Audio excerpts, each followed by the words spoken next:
Est-ce que c'est important, ou j'allais dire dans l'ordre des choses, d'être un pilier pour son épouse quand on est un homme?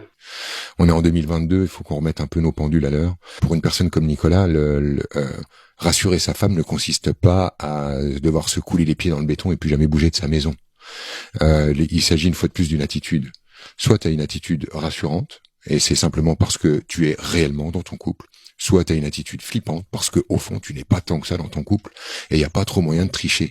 Vous se rappelez en fait que les humains, et les femmes en premier lieu, Anthony nous rappelait tout à l'heure à quel point justement elles avaient un contact direct avec leur monde émotionnel.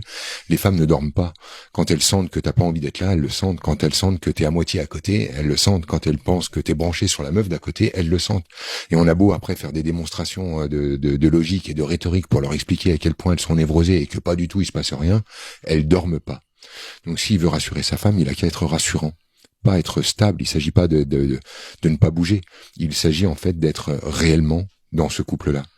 Donc Nicolas, c'est simple. La démonstration n'est pas une démonstration physique, c'est une démonstration d'intention. Une fois de plus, elle va où ton énergie? Quand t'y es, et ta femme, elle est rassurée. Quand t'y es qu'à moitié, bah t'y es qu'à moitié, à toi de le reconnaître aussi. C'est pas si compliqué, en fait, pour un homme de reconnaître son besoin d'être désiré, son besoin d'être important dans les yeux des femmes, son machin. Et donc, on peut aussi rassurer sa femme en disant oui, t'as pas dormi, t'avais raison, il y avait vraiment une part de moi qui partait là-bas. J'avais pas l'intention d'y répondre au fond, mais j'ai pris plaisir à ressentir ce truc-là, et ouais, excuse-moi, je comprends le ton flip, je suis là. Et c'est toujours une histoire de communication, d'intention sous-jacente et de clarté avec soi.